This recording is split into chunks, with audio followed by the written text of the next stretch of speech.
We come in here and we start applying all those things in the flat range to the context of the shoot house. So now we start you off on paper in here on paper targets to kind of hash some things out. But once we're comfortable and we can graduate into now scenario-based training, now we take the paper away and now it's an actor.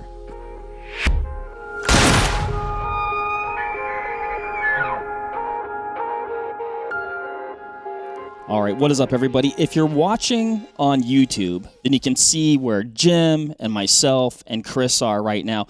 If you're not watching on YouTube, I'm going to describe it to you. It's we're in a room, the stark white plain walls, a lot of foam furniture. We've got a foam dresser, foam bookshelf, foam lamp. We got a foam bed.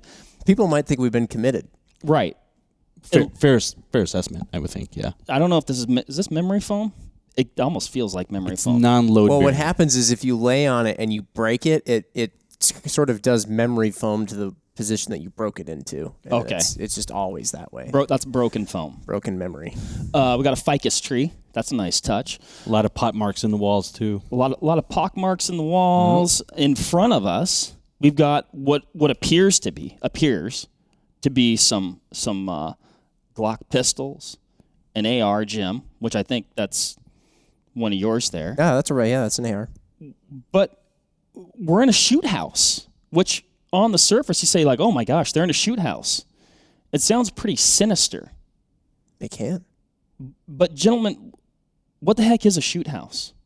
Well, we should point out here real quick. Yes, Chris Urrutia, or sorry, I didn't roll the R properly. Urrutia. Better. All right, Yeah, better. He's one of the instructors. Yarrutia. I should have tried that. That sounded a little bit Eastern European. We can stick to Chris. That's why I went with Chris in the beginning. But Chris is one of the instructors here at Vortex Edge. And so actually, this shoot house that we're in, we'll go into all that. But the shoot house we're in is actually on campus at Vortex. So we have our indoor range complex, and we have a shoot house as part of that. Mm-hmm. And so anyway, I think this was a collab in terms of the idea for doing this podcast, but a lot of people maybe will see a shoot house or some sort of thing, and again, like I said, we're going to explain what that is, but they'll see something like it on TV or in a movie, and it looks something that's completely unattainable or untouchable, like you would never as a private citizen be able to go inside one. They're a bit mysterious. But here's one right now that we're actually podcasting from. So, Chris, you've spent a fair amount of time in some shoot houses over your career, have you not? Yeah, absolutely. And you've been in different types of shoot houses. Some are like what kind? Again, we'll kind of get into more of the details here. But what kind are we in currently versus others? So, just given the space and the attributes of the actual panels themselves, all we shoot in here are the less lethal rounds or the marker rounds in here. Mm-hmm. The only thing that differentiates us from anything else is, again, having the ballistic qualities to be able to shoot live fire, which we don't have in here. And we also don't have the ability to filter lead out of the air. So that's what leads us to just have the marker rounds kind of be the option in this shoot house. Okay. In particular, yeah. Got it. You've been in both types, though. I have, yes. Sweet. A lot, yeah. Well, okay, so what if we answer the question first, what is a shoot house? For those who aren't even able to watch right now, and they're just trying to imagine what this room looks like. Right. A shoot house can be a lot of things. It can be a space in which you can either do live fire or the marker rounds, or you don't have to shoot rounds at all. And basically just depending on the properties of the walls themselves, what the construction of it comes into play. It really dictates what you can get away with and shoot inside of the shoot house. A shoot house is usually in some form of an actual house. You'll have 4 walls.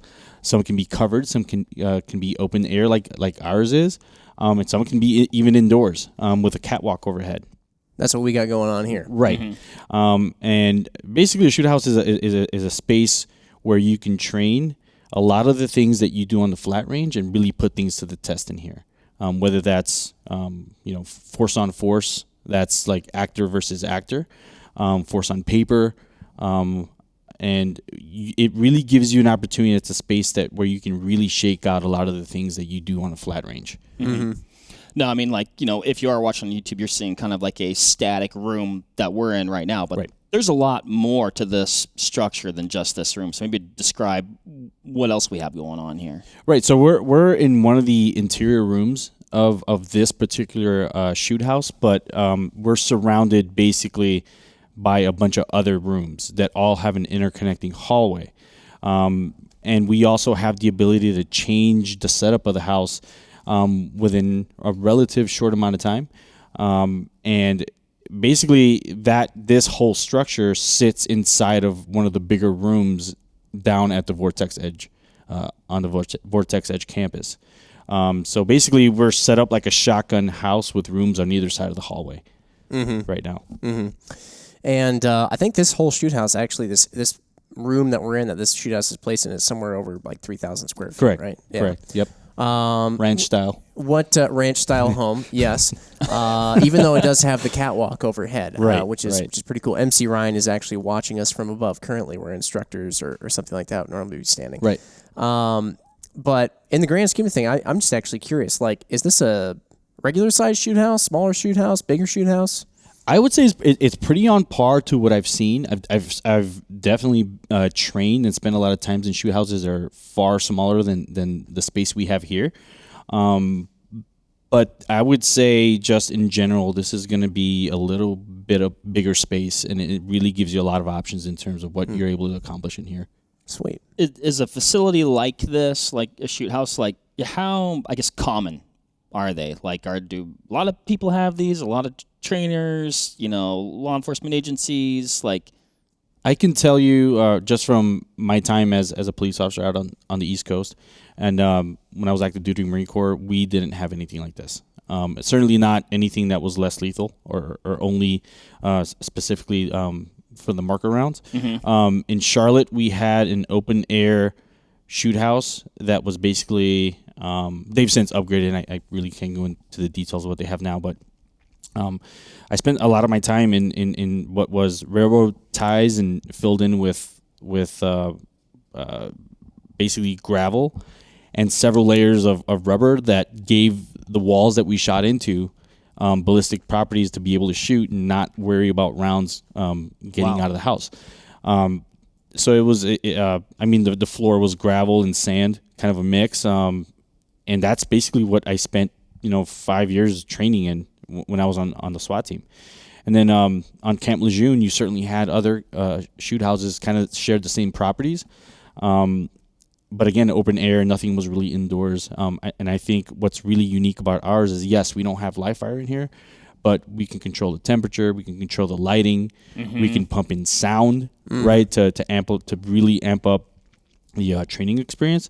And so it really gives us a lot of leeway with what we can do in here, and we don't have to wait for it to get dark out. We can control the conditions in here anytime we want. So some of what we're going to be doing on this podcast is a little bit of like a show and tell of the shoot house that we have here at Vortex Edge. So if you're kind of like, boy, you guys just seem like you're talking it up, and in a lot of ways, yes. Well, it's the one that we have to speak to, certainly, or else we'd just kind of be speaking anecdotally back in the studio. But one thing that I think this is kind of that's kind of neat about this particular shoot house, you bring up some of the ones that you've spent time in before. Now, those I'm sure were basically only used for law enforcement or military, right? For the most part, yeah. For the most part. The only time that as a civilian I did any kind of live fire inside of what was a shoot house was within the context of working here and being allowed to shoot at a law enforcement shoot house. Otherwise, I had no access or any hope of ever being able to use a shoot house. Yeah. Unless I constructed something out of cardboard in my backyard or something and shot BBs or whatever the case may be. Sure. But otherwise, yeah, no possibility.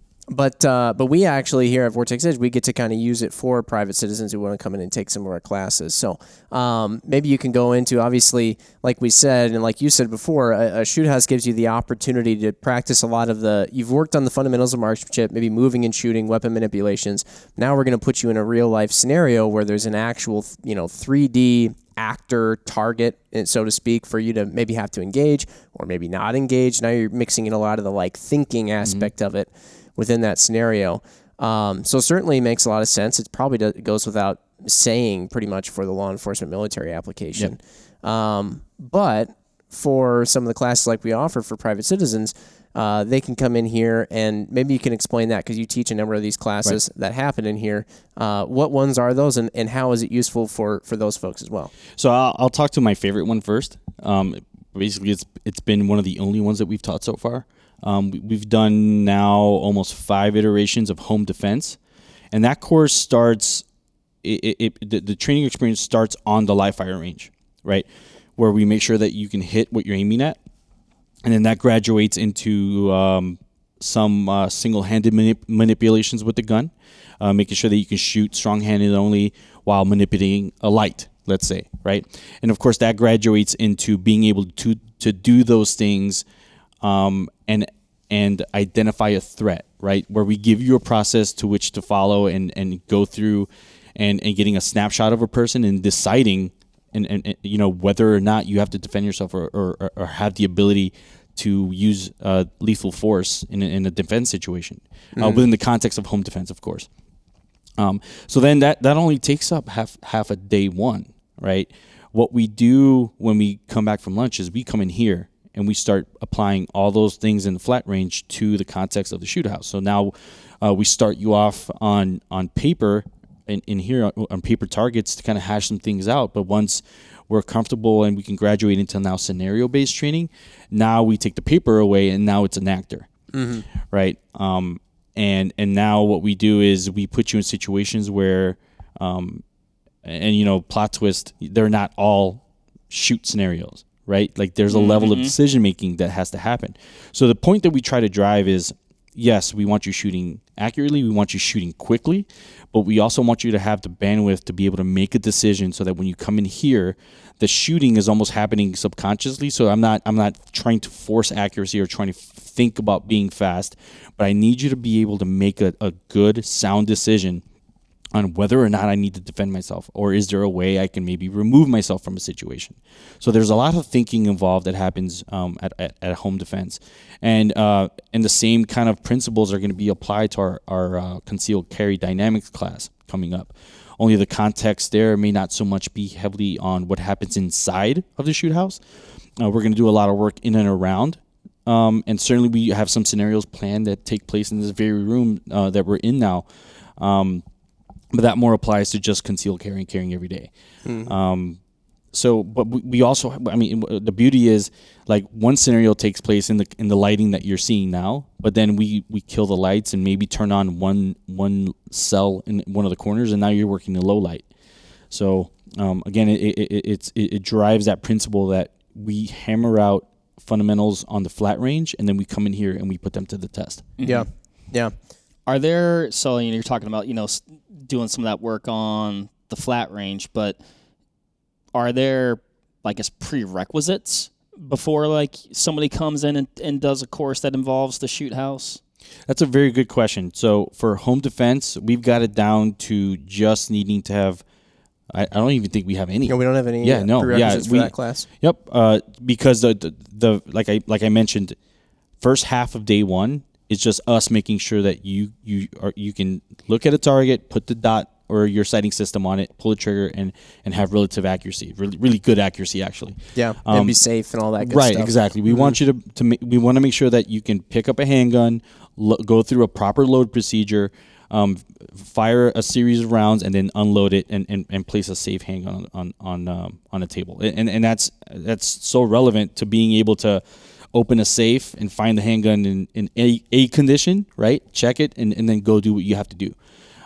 Then we simply just take your support hand off the gun and put a light in it. And now you have to learn some manipulations and find relative accuracy, shooting only a strong hand only. And again, that bleeds right into what we do in the shoot house. Mm-hmm.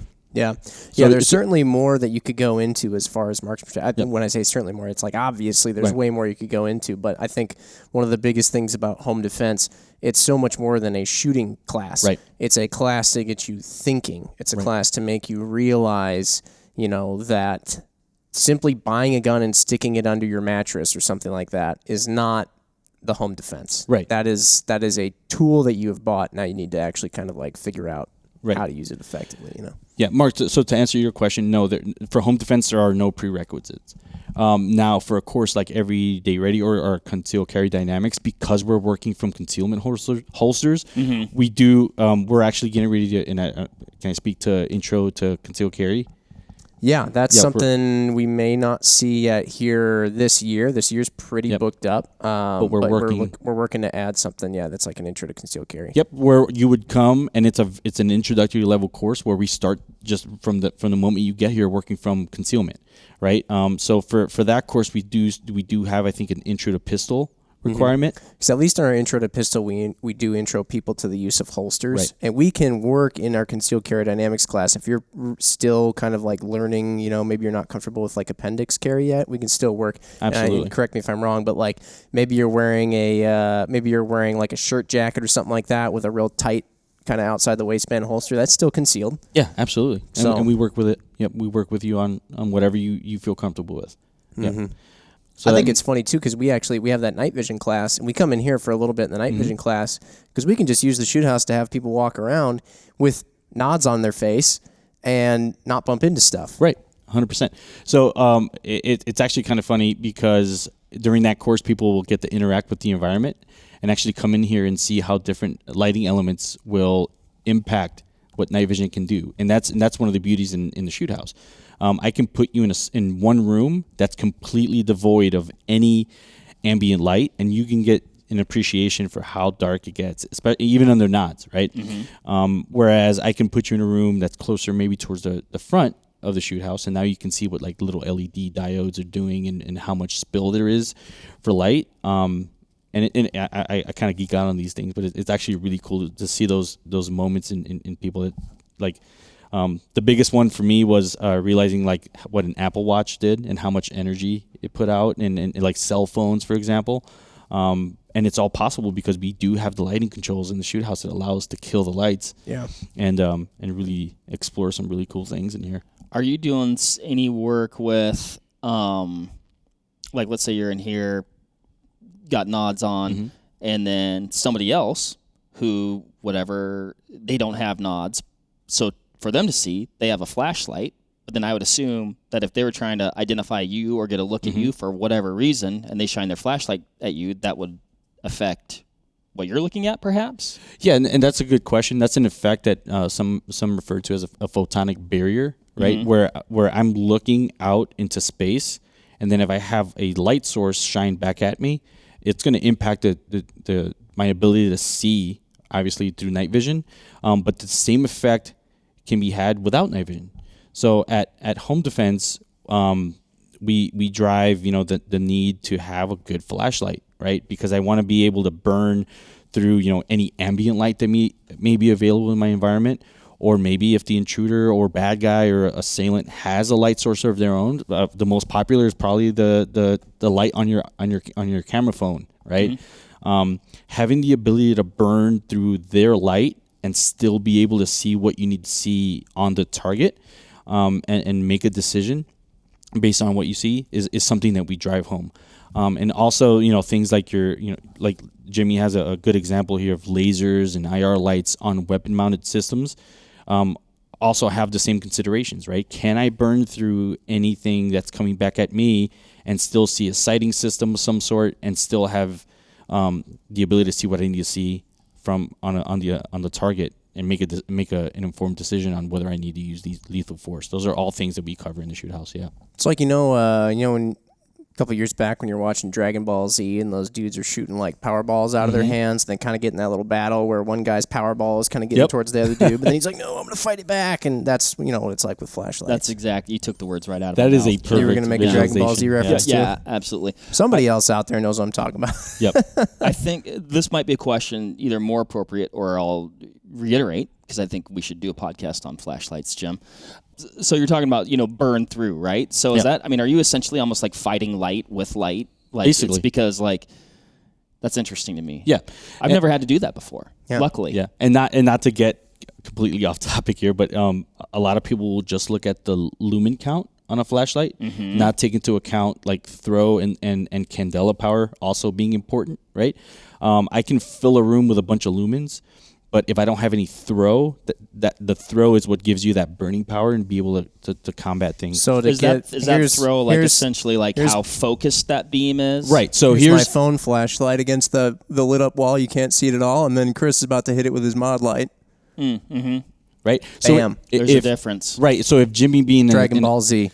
So actually, this is one of the things. And again, I hate to kind of let people too far behind the curtain as to what we do in here at Home Defense. But one of the scenarios is the intruder has his own, or the assailant has his own light source, and then we give away lights at every Home Defense course, and then we have the students kind of shine theirs, and they get to see firsthand, for the psychological effect that lighting someone up with white light has, and how much time it buys you back, and B, having the ability to burn through a light source and almost rendering the assailant's light source inoperable, and then putting them back on their heels. Yeah, right? It kind of puts them back on the defensive. Right, exactly. And it's light and having the ability to kill the lights in here is super, super cool. I think really adds to the training experience.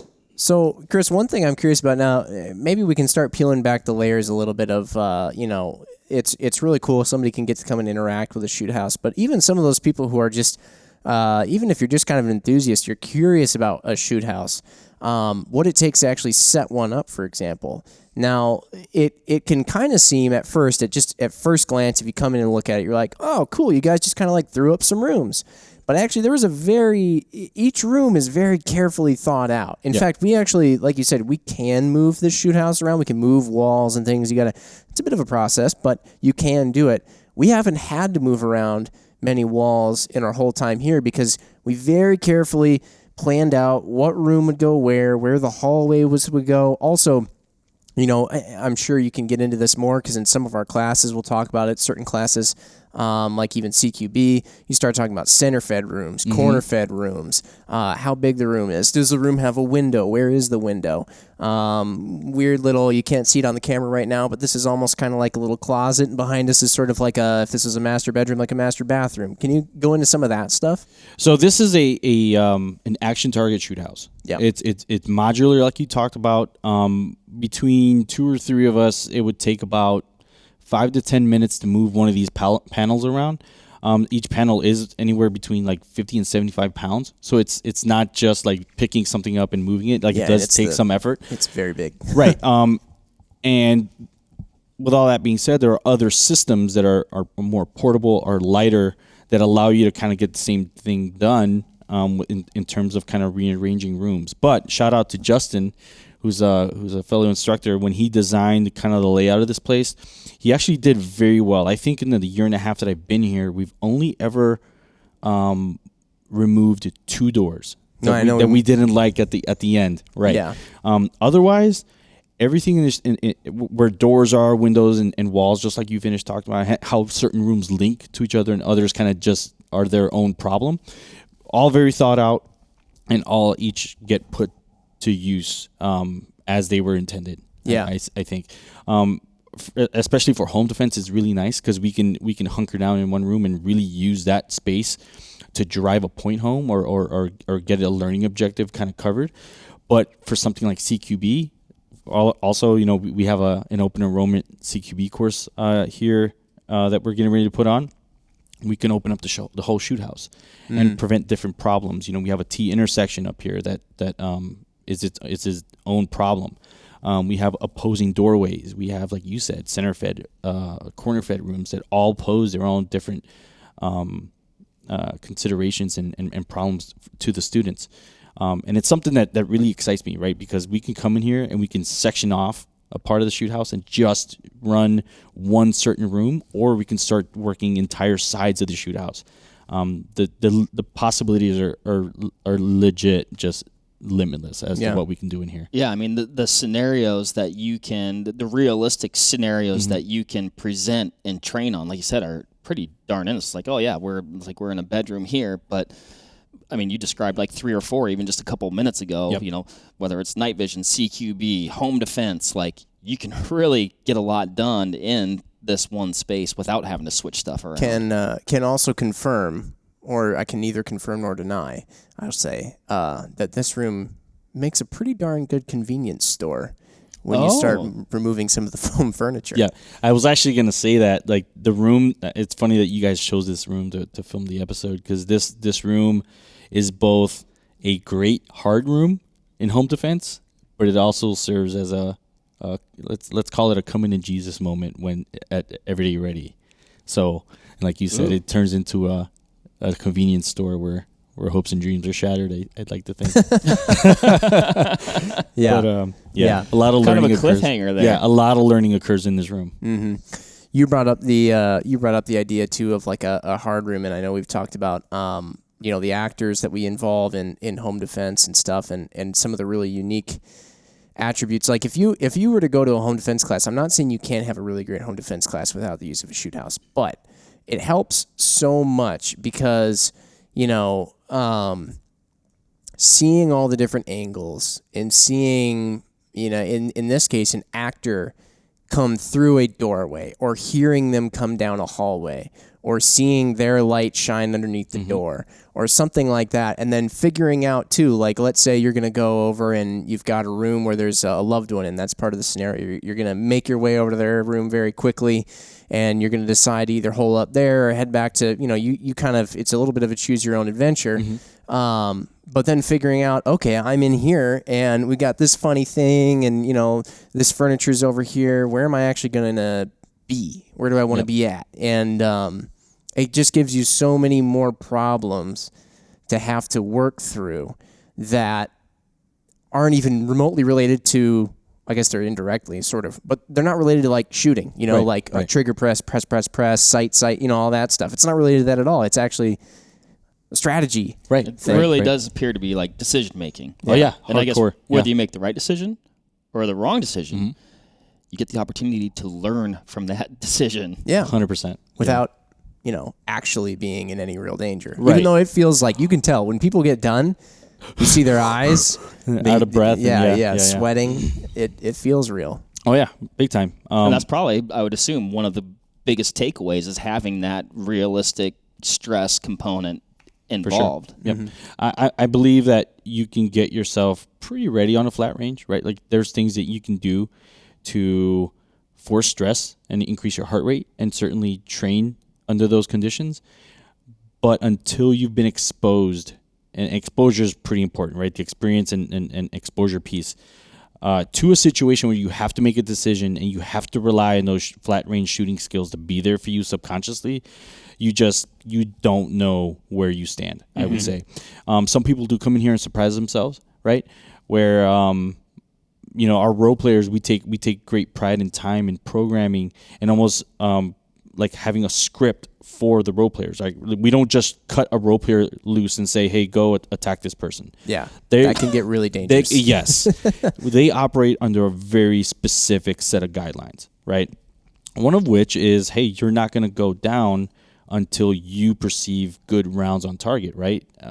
And unfortunately, that's reared its ugly head in certain times, and having students in here, because I'm not going to have a role player go down because he's shot in the hand, right? Which really drives the flat range shooting piece, right? And the need to have that in your pocket and be non-negotiable. The other side of that is, again, can you put to use what you just did on the flat range? Can you do it in here? And the only thing that we're adding is a decision-making piece, right? And sure, we're adding stress and, the physiological and psychological stress that you're putting on yourself in that situation. But again, that's the beauty of this environment, right? Because we can call a scenario to halt if things are starting to get off the rails. But more often than not, we see people who win, right? And that's what we program you to do. We want the exposure, we want the experience piece, so that if this happens in the context of your home or an everyday situation, that's not the first time that you have an exposure to an event like this. Right. Right? Yeah, I was thinking about that just as you talked through it. I mean, you talked through those like this type of doorway, that type of doorway, this has a window, that for after you get done with this, hopefully, to some degree, a person, well, hopefully they never find themselves in that scenario, but if they do, it's like, I've been here before. Right. And they've analyzed the solutions, whether they made the decision, right or wrong this time, but they've analyzed that and gone, okay, yep, there was 2 doors like this, and I did this, and that person, and this is what worked, this is what didn't work, instead of going, all right, what do I do? This is new, right? Yeah, Yeah, or even just when you go home to your own home afterwards, and then you start looking at your own angles, doorways, stairwell, whatever, you start realizing, oh, I actually had no idea how I was going to defend this. I was just kind of hoping I would spring into action. Right. And like nobody actually. Let my instincts take over, Jim. Yeah, nobody when they're super stressed and there's like everything is going wrong and there's an intruder in your home or there's something happening, like nobody ever actually like gets better at anything. Right. I don't actually Not think in that moment, happens. right. No. Adrenaline can make you like a superhuman, but it doesn't make you like a supercomputer. Right. I like this. I know a lot of people use the term, you rise to the occasion. Well, the more I've done this kind of work and the more people I've been exposed to training, I've found that people tend to not really fall, but they'll default to what they have the most reps in, right? So you're not really rising or falling to anything. You're just defaulting to what you've got the most experience in. And then if that's nothing, then kind of, the house gets to dictate what you do, right? It's kind of dealer's choice. But if you've got those reps, if you have experience, i.e. being Even in a if shoot it's house just with mentally us, thinking. You don't actually have to always physically do it. It's just thinking. If it's, because visualizations are powerful reps. I mean, we're big believers in that. One of the things that we do at Home Defense is we ask the students, do you have any questions specific to your house? And if we can't replicate it in the shoot house, then we'll draw it out and we'll have you just tell us, where things are. Obviously, I don't want to get into too much detail, but we have the students kind of lay out their biggest weak points and their fears more or less, and then we talk about them and we hash them out, and so that they leave us with the tools necessary to go build their own plan at their home. It's one of the cool things that the shoot house kind of allows us to do. I'm glad you brought up earlier too the actors, because you can have a really sweet shoot house, physical place, right? And you can have had it all planned out, And I think this shoot house that we have is super well planned out. It's really cool. You can imagine so many different things in these different rooms. But if the actor isn't capable of helping the scenario actually like help a student or somebody learn something, then it's just a complete detriment, right? Yeah. And so what goes into having good actors and role players in a shoot house? How do you have to prepare them? Because there's a couple people around here at work. They're like our please be free on this day because we're going to need you. And there's some people where it's like, I'm not going to have you do that. Yeah, Chris, what's their creative process look like? So I'm kidding. So I like to think of myself as one of the Yeah, you actually get used as an actor a lot. Yeah, I get used a lot because I've just seen a lot in my life, right, that I can tap into contextually and put that out to the students. Like I tend to get really intense, right? So for me, it's a little scary. Yeah. So for me, it's about if I can expose them to something super scary, and not even something, but someone super scary, and I can make it as real as possible. Then when they get out and they don't encounter someone as intense as I am, then they'll have more bandwidth available to them, right, to make decisions, to do the things that they need to do to defend themselves. But we really harp on, if we get a volunteer, whether it's one of us or somebody from let's say that signs up top, I'll get with that person. We'll get with that person in the days leading to the course. We actually have all the scenarios printed off, and we have role player objectives and kind of a timeline of what they are to do and the parameters they are to stay within at certain points of each scenario. So we've got it super detailed, super printed, kind of organized to just be able to hand someone, this is the thing that you're required to do. Mm-hmm.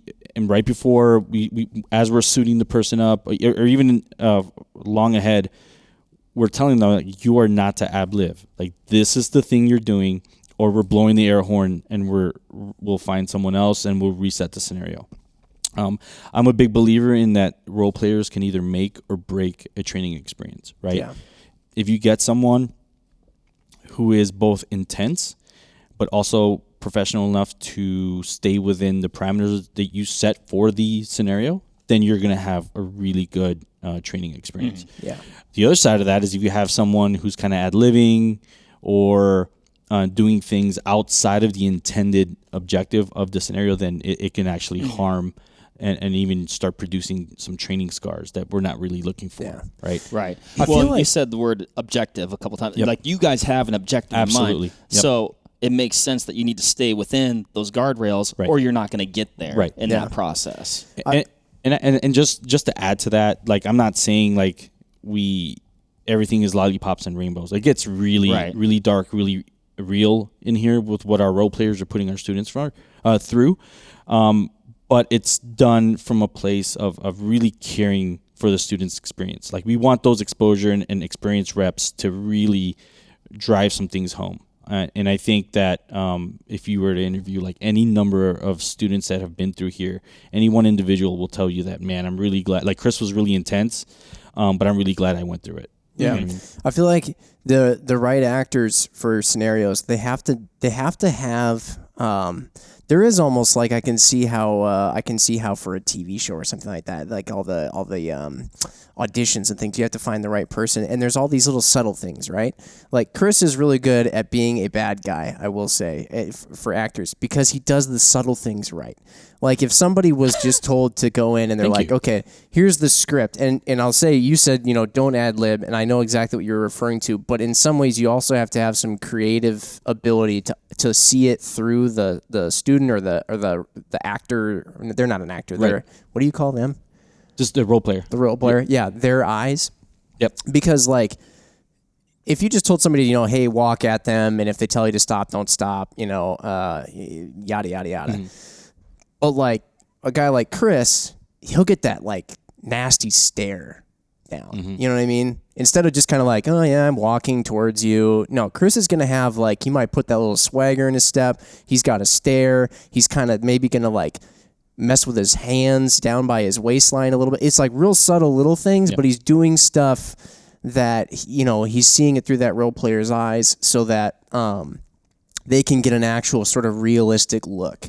I know I've been told that I'm a pretty good, like, little Jimmy, and I think that's probably comes with the name.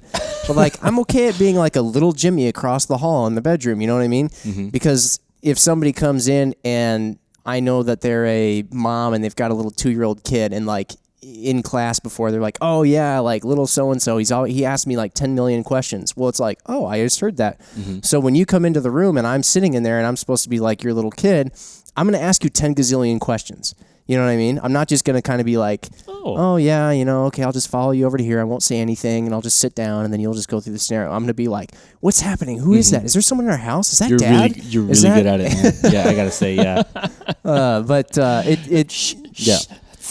It was all, it's just that little brother syndrome. You're always really good at annoying people that are older than you. Yeah, to that point, we have the ability to make each and every scenario that the student goes through really personal and really, like I said, real for them, right? And we can do that every time we reset the house. We're like, all right, hey, this next person's coming in. This is what they got going on. Or we think back to maybe a little tidbit they gave us in the classroom, and we can put that into use. Like one second, you may be a 2-year-old child.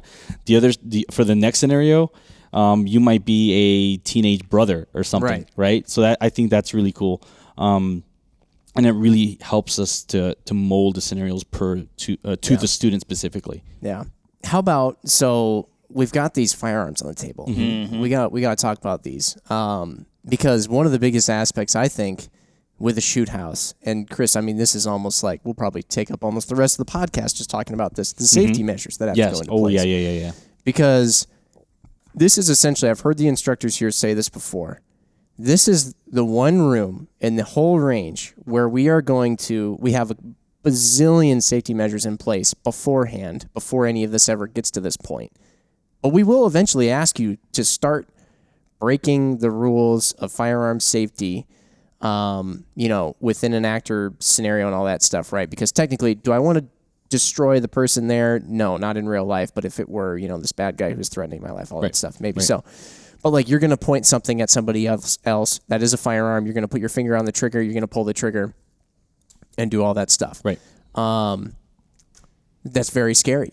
Absolutely. I'm sure as an instructor, you guys think that every single time. There's strangers that are coming in here. We want to show them a really good experience. We want to have them learn stuff. And we don't want them to ever feel like, oh, I might leave this place with some extra holes. Like, Right. that would be the worst. And so what all has to go into that to make sure that's not the case? To give you an idea of how seriously we take safety, when for home defense and for concealed carry dynamics, those are both about 10 to 15 page documents in just what I type out in terms of like the execution of the class, the role player scripts and parameters. Like I put a lot of detail in there. The first couple pages is all shoot house safety. You know what I mean? Everything starts outside the shoot house. We have signage. We have physical barriers to prevent someone to even coming to this. The shoot house kind of sits in its own wing of Vortex Edge. Way right? back in the corner. Way back. Like you have to try to find it, right? So we put the signage out, and then we have you conduct a self-check, right? Where you're making sure you don't have any live ammo, any guns on you. And if you do, we have lockers right outside the front door where you secure everything. You take your key, and now it's secured. As instructors, we also check each other. We make sure that the same is true for all of us.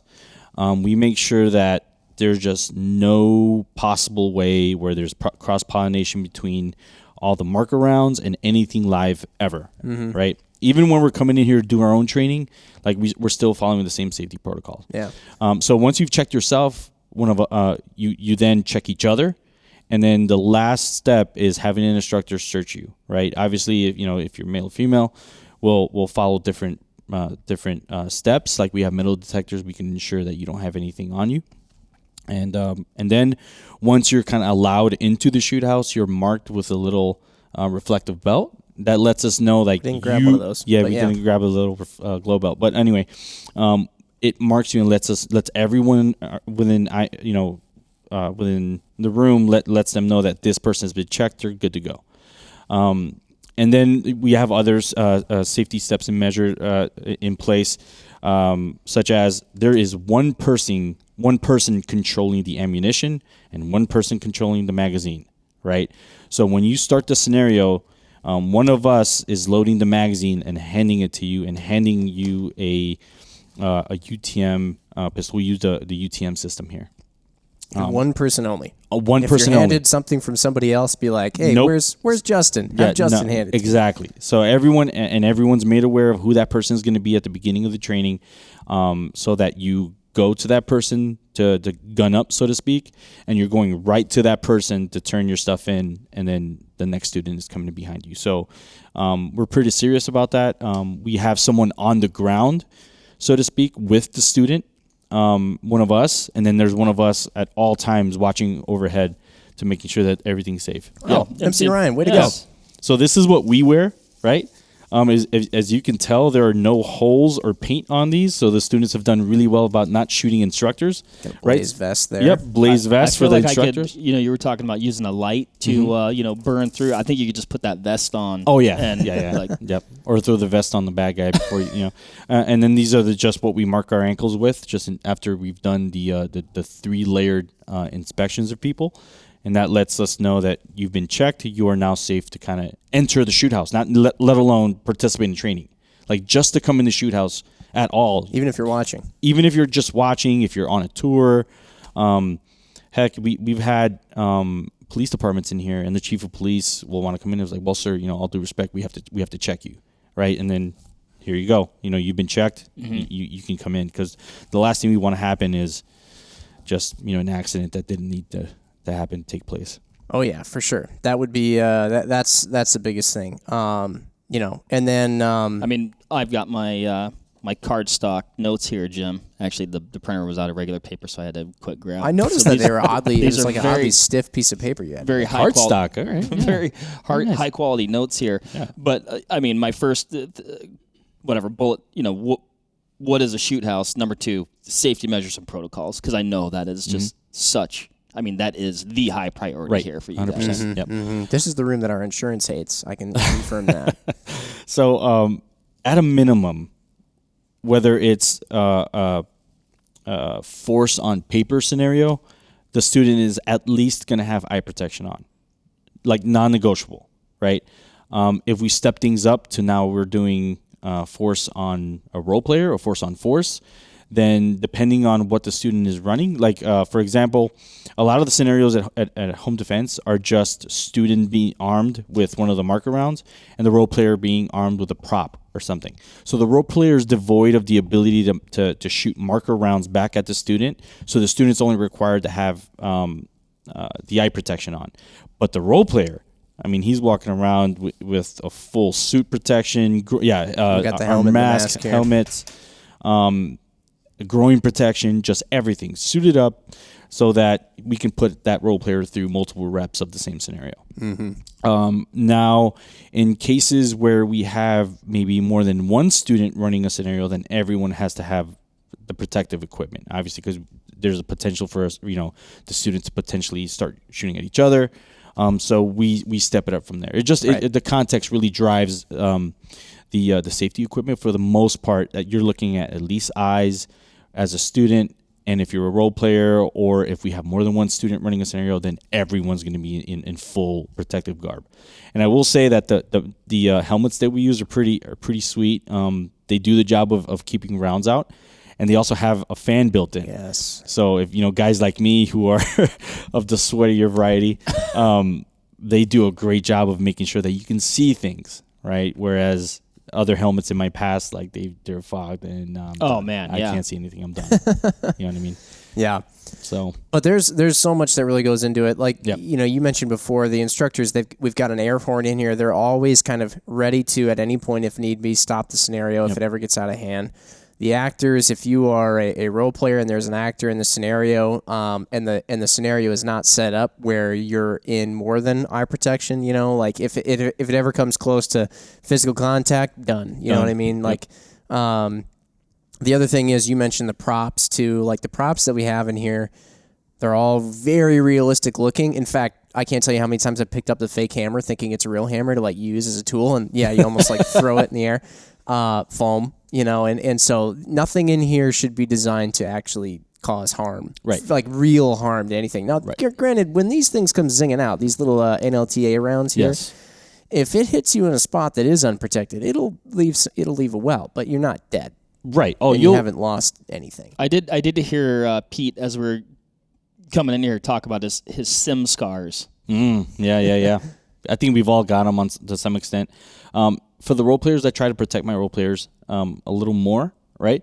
I still want them to know that they're being hit so they can give feedback to the student, but I'm not trying to hurt the role player. Right. In the same light, I'm not trying to hurt a student. Now, do I want there to be some form of a pain penalty, right, for getting something wrong or maybe not employing something to the desired intent of the scenario? Sure, but I don't want to cause pain, not pain. I don't want to cause injury. Right, exposed skin getting hit with these guys will welt, and it will, depending on how far you are from someone, it will start to bleed a little bit. Which is why another big piece of this is minimum safe distances. Right, we tell the role players stay in this outside of this bubble of the student, because within a certain distance, it can really start to have some really bad, terrible physical consequences for getting hit with one of these things. Another thing that we dictate at our courses is making sure that you don't have any exposed skin, right? So that in the event that you have a ricochet or something crazy happens, that you're not going to face any real injury like that. But yeah, it just goes back to the safety protocol. We are sticklers on safety, and thank goodness that to this point we've never had an incident where anyone leaves with an injury. Injury to pride, sure, all the time. That happens. That's guaranteed. But never anything physical. Yeah, and most of those are just bruises anyway. Yeah, exactly. Yep. Yep.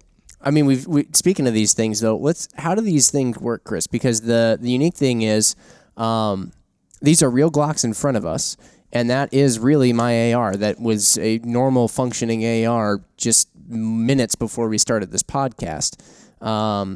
So what's going on here? So I'll start with the pistols first. So the pistols, what you see in front of you are two separate setups. Okay. One is designed to actually fire a marker projectile out of it, which is Not that one. That one's got the black barrel. Right, not that one. It's that guy there, right? That will actually. So what happens is these almost work like compressed air. So and they if you look at the primers, they actually resemble rimfire, right? It's actually physically impossible for me to chamber a live 9mm round into that handgun. Also reassuring. Yeah, very, very much so, right? But basically, what happens is that primer's struck, and then this. If we had one on the ground here, I'm There actually almost surprised. always is at least one. Yeah, we keep but it pretty they're all clean gone. in here. Yeah, but we there's kept usually we one. came in here and cleaned up. But anyway, this whole cartridge kind of expands, and that air release is what's pushing the projectile through. So I can actually ruin this one maybe. Of course, it won't come apart. Just shoot now. it. Shoot it over at that paper target. Or Jimmy, here I'll let you do the honors. Me? Yep, there you go. So nice. Just put it right there in the center. Here, I'll turn your down on. All right, there you go, man. Here we go. Oh, I missed it. Alpha. Of course. So here I'll.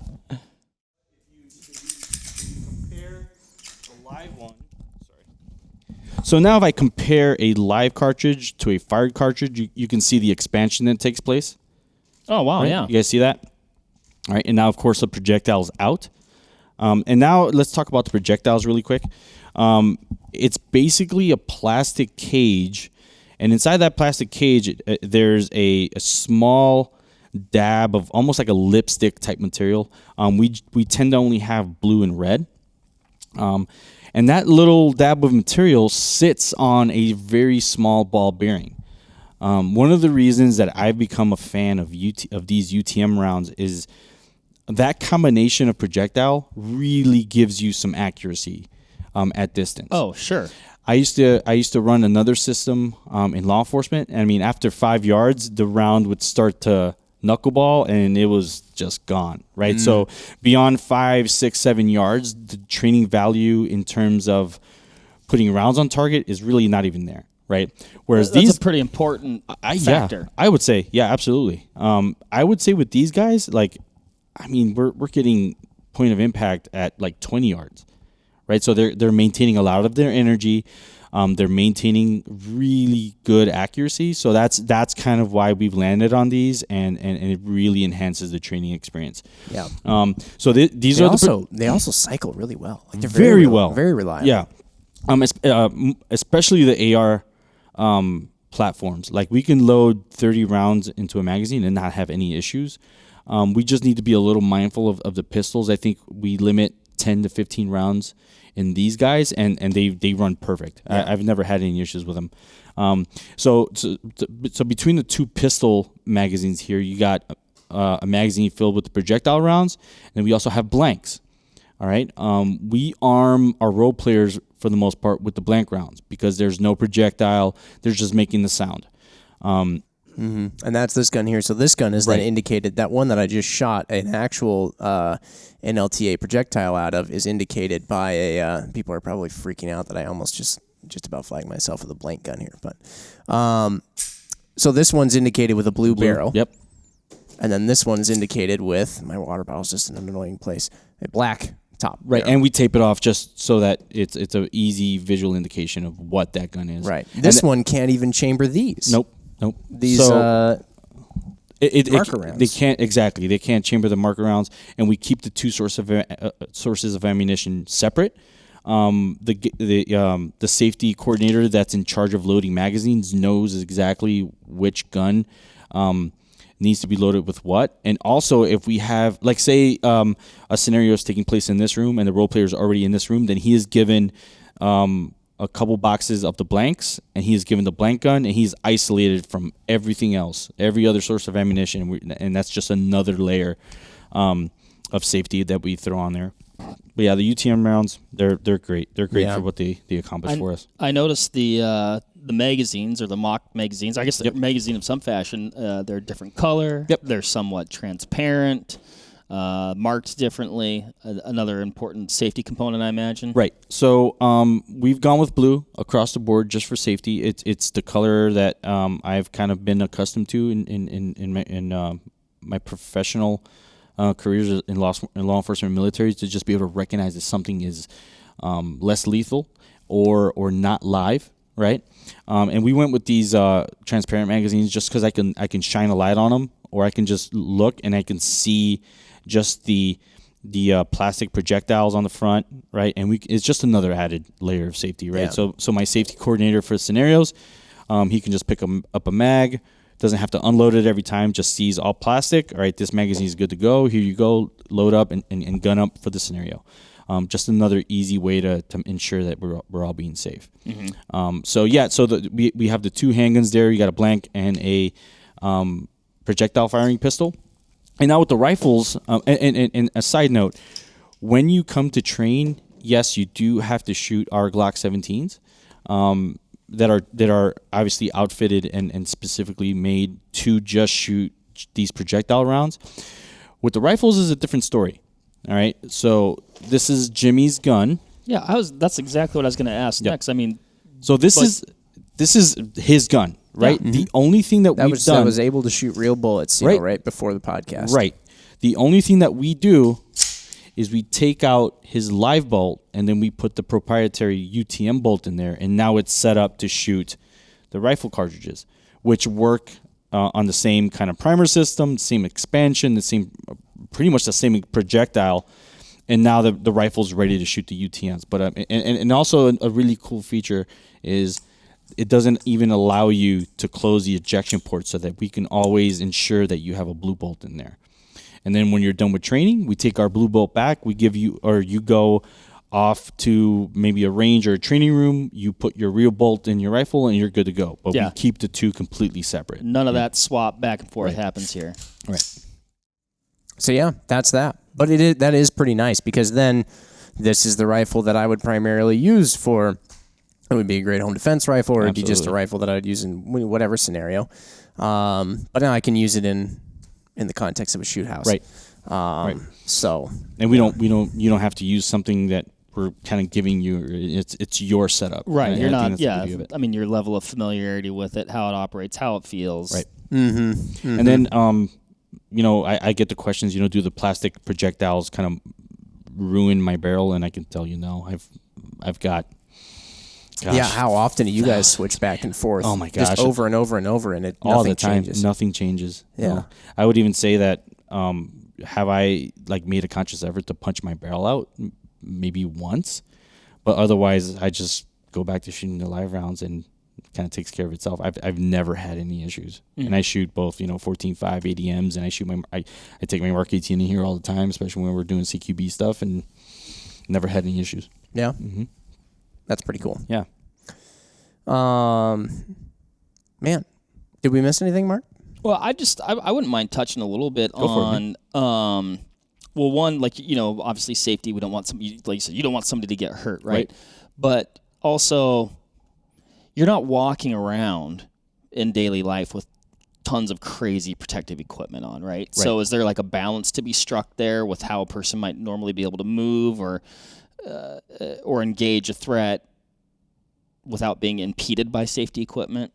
Yeah, I think, again, we find a lot of value in having our role players maybe just have a blank gun. Okay. And maybe not a projectile gun, to where now the safety parameters change to where I can just have a student that just needs eyes, right? Okay, so that's what you're kind of touching on earlier. Right. Okay, yeah. Otherwise, if we had a context where maybe I had, force on force, right? A student armed with the projectile weapon systems and a role player armed with the same, then we would have to step up the protective equipment, obviously, right?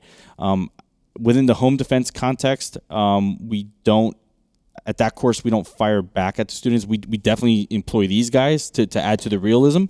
At Everyday Ready, because there are times that we could potentially put 2 students in, then we do have to add the other protectors, especially like the upper body and the groin. But we do so in a way that you can still, get to a holster, and still fight in that kind of way. Gotcha. We've called that class 2 different names, by the way, and just to avoid confusion. AKA Everyday Ready was once called Everyday Ready, Yep. and now soon to be Concealed called Concealed Carrier Dynamics, because that is a more accurate descriptor. Well, both are really accurate, but in terms of just like if you saw it and you're like, bingo, that's what they're going to do. Concealed The Carrier Carrier Dynamics, is right. really Absolutely. more of a better descriptor. Yep. And But, at CQB, because we have more than one student, everyone's going to be kitted up. Yeah. All the way. Well, and the thing is too, I think that goes back to what's really the point of being in the shoot house, and what are you training? You know, you can train getting a really nice clean draw, and you can train the marksmanship side of things, shooting on paper on a flat range, all that stuff. And, you know, maybe if, let's say in a scenario, maybe you even just start with the gun already in your hands or something like that. Like, okay, yeah, you didn't get to do the whole thing, but you were safe. You didn't get shot in the face on accident, lose your eyeball, and you got to work more of the critical thinking skills in a stressful environment. Right. So there's going to be some trade-offs here and there. But, yeah. Yeah, absolutely. Yeah, agreed. We've talked a little bit about the things you can introduce here. Like we've talked about, you know, the lighting scenarios, and you mentioned sound, and I was going to ask, like, what types of sounds might you introduce, and I guess what are you trying to like duplicate, or how does that affect, you know, the person's experience overall? So I would say, like, if it just depends on who we have in here, right? If I've got a group of SWAT operators in here, then I might pump in like cityscape or you know, large gathering or protest sounds to kind of amp things up, right? Where if we have like a home defense or the concealed carry class, I just might play a cityscape, right? Where, you know, buses are passing by, dogs are barking, just to add to the environmental kind of realism of it. The right? ambiance. The ambiance, exactly. How about the ambiance? Or, you know, at a CQB class, which isn't law enforcement specific, it's open enrollment, so anyone can come. I may blast some AC/DC, you know, to take away your ability to verbally communicate. Now you have to rely on other deconfliction methods to kind of get your point across. It depends, right? I can make it be a full blown thunderstorm in here, or I can blast a riot in here, and now, I mean, the same kind of goal is being accomplished, right? I want to take away something from you, so you have to depend on something else, right? And I guess that's the goal and the kind of the objective that we try to achieve in inducing sounds like that, or soundtracks, I should say. It's to take something away from you and force you into something else. Yep. Yeah, I mean, like the decision making, but also the communication component with, you know, either your teammates or, you know, the person who may or may not be a threat is super critical and really important, and an awesome thing that you guys are able to replicate here. And we can do it from our phone. Like, one of us can just pull up like a YouTube cityscape soundtrack and just connect via Bluetooth to the system in here, and now we're going. It doesn't take a lot of technological know-how, thankfully, to get that kind of realism out of this space. Out of curiosity, it's a bit off topic. Were you done with the sound thing, Mark? I didn't mean. Yeah, I think so. Yeah. This is kind of just, well, I know way back at the beginning of this, we talked about the fact that there's non-lethal shoot houses like we're in currently, and then there's live fire shoot houses. Now, live fire shoot house, you kind of hear it and you're like, yeah, that sounds sick, bro. But like, what do you get out of that you don't get out of a non-lethal one? You know what I mean? So in terms of like the rifles in particular, you get a lot of the overpressure. You get a lot of the concussive effects of shooting in and around someone else. Got it. And it's things I'm sure that everybody loves. Oh yeah. Especially if you're in a team of, and you know, if you're in a stack of dudes that all have, you know, 10.3 inch barrels, it can get pretty real. So there's that. Like I said, the shoot house that I trained in Charlotte was gravel and sand, so sometimes you would get that stuff kicking up, and it gets smoky. You know, there's different other environmental things that happen inside a live fire. Okay. That makes sense. In a live fire shoot house that you can't get with this kind of system. Yeah, that makes sense. I'd say that the sound for sure, because these are relatively, I would call them hearing safe. Well, I mean, yeah, we just shot that one Glock. Yeah, and there, we were fine. Yeah. Right. Whereas you would definitely need to be at least double plugged. Yeah. It gets really loud.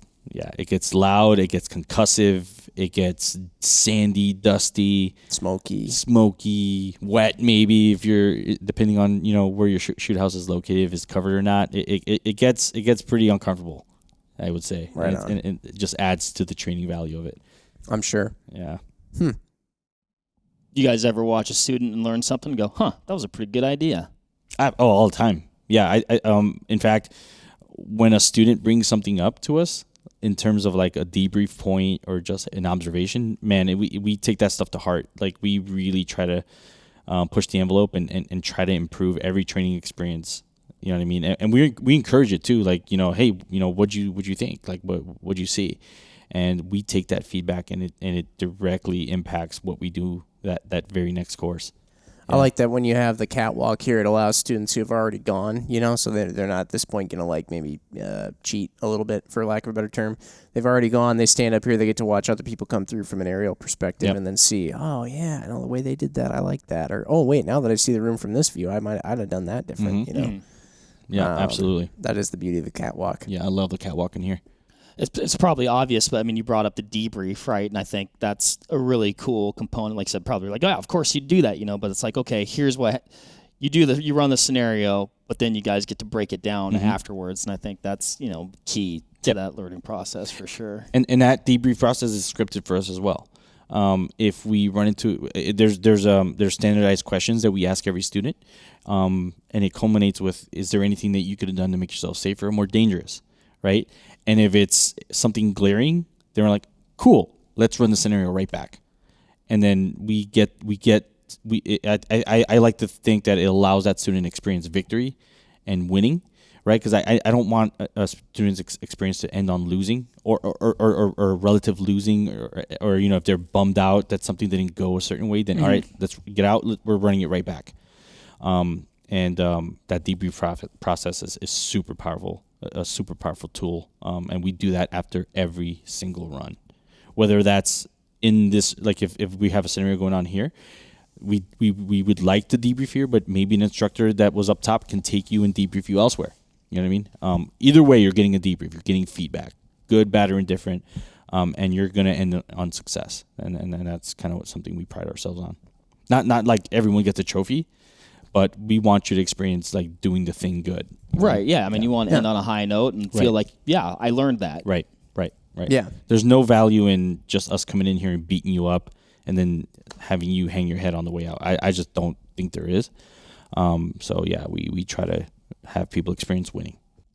Overall, do you see folks having can it be pretty eye opening? Is after you've gone through this, is it like people come to some serious realizations or, big learning moments? I like to think so. Yeah, I see it all the time.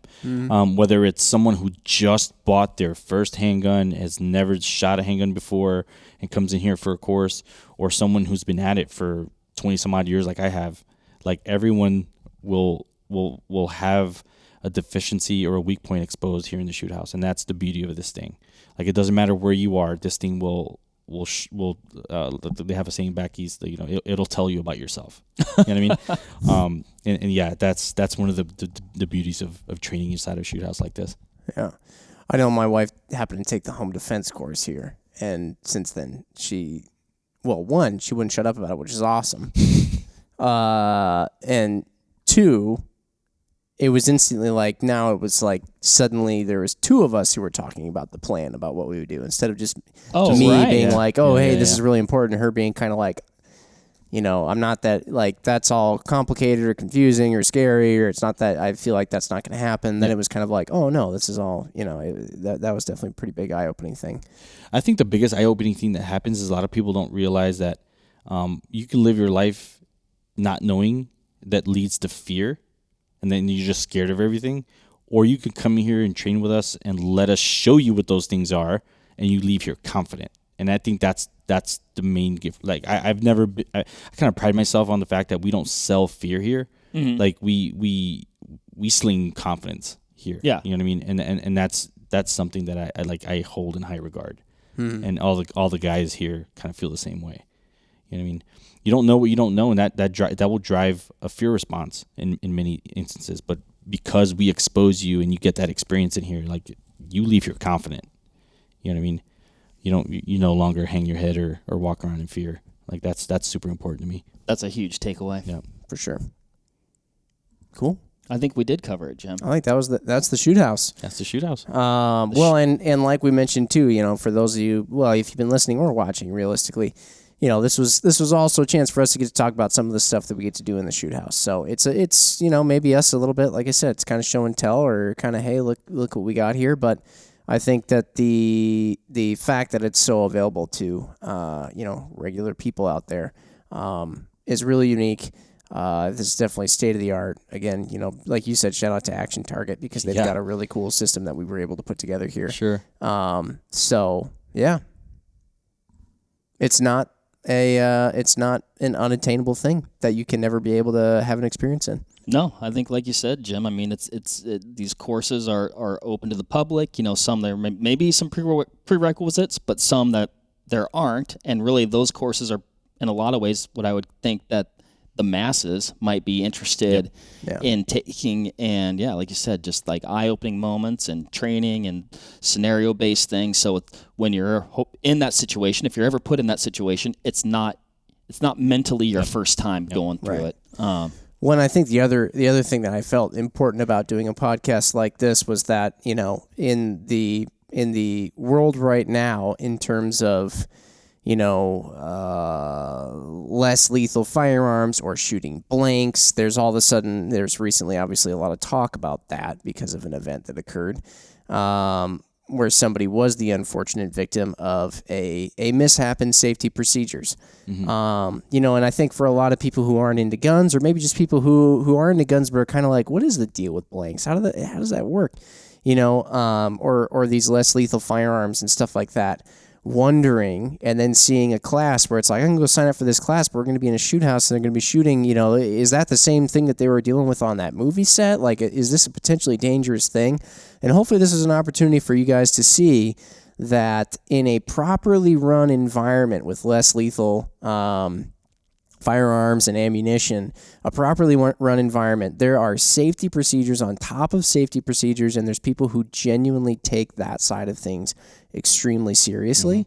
Mm-hmm. And so realistically speaking, there should never, ever, ever be an issue. You should never let the fear of, would that ever be unsafe, prevent you from coming and taking a class like this. Absolutely. At least, I can say I'm speaking again, just for us, because I know that is something that we take so seriously. Yeah, we go above and beyond to make sure this is a completely sterile, safe, but very real training experience for people. Yeah.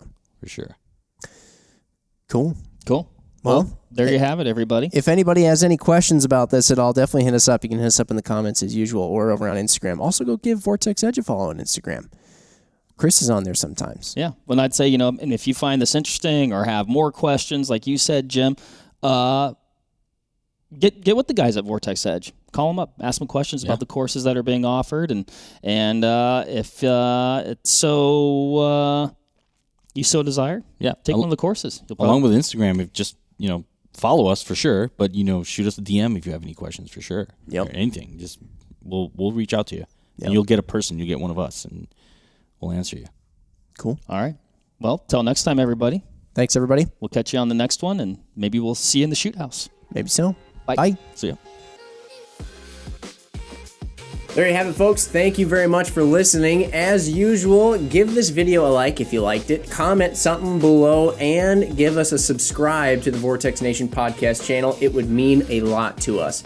Also, why don't you give us a follow over on Instagram while you're at it, at Vortex Nation Podcast. We'd love to hear from you over there, and we'll keep you updated with all kinds of cool photos and videos from our adventures that we do here. Otherwise, we will see you on the next one. Thank you again. Happy hunting and shooting, everybody. Have a good one.